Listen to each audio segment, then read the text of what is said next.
केंद्रीय गृह मंत्री अमित शाह ने कहा कि वह दिन दूर नहीं जब हिंदी नहीं बोलने वाले शर्म करेंगे। गृह मंत्री शाह आईएएस अधिकारी आशुतोष अग्निहोत्री के द्वारा लिखित पुस्तक मैं बूंद स्वयं खुद सागर हूँ के विमोचन में यह सब बोल रहे थे। कैश कांड में फंसे जस्टिस वर्मा की मुश्किलें बढ़ती जा रही है। जांच समिति ने जस्टिस वर्मा की हाई कोर्ट में ट्रांसफर को अननेचुरल माना है। सुप्रीम कोर्ट के 3 सदस्यीय पैनल ने जस्टिस वर्मा को हटाने की सिफारिश की है। अहमदाबाद विमान हादसे के बाद एयर इंडिया के सीईओ ने कहा कि विमान की दोनों इंजन सही तरीके से काम कर रहे थे। उन्होंने कहा कि इंजन की बड़ी जांच 2023 में हुई थी और राइट इंजन की ओवरहालिंग मार्च 2025 में तथा लेफ्ट इंजन की अप्रैल 2025 में हुई थी। केंद्रीय कृषि मंत्री शिवराज सिंह चौहान ने बेटे की शादी के समय लिया था वचन, बेटे ने पूरा किया वचन। वचन था हर खास मौके पर एक पौधा लगाना।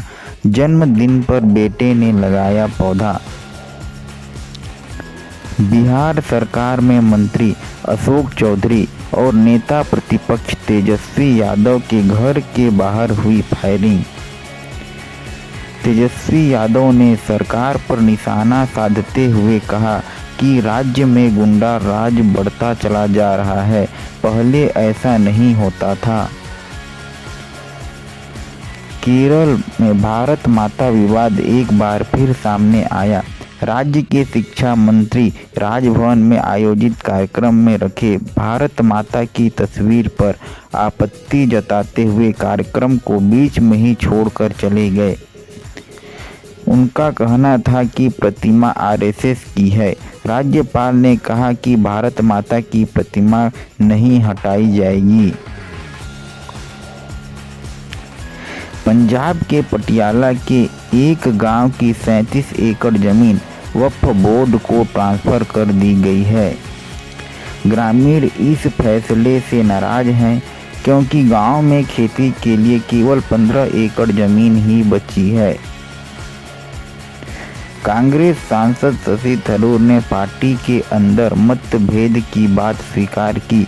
उन्होंने कहा इस विषय पर वे पार्टी से चर्चा करेंगे।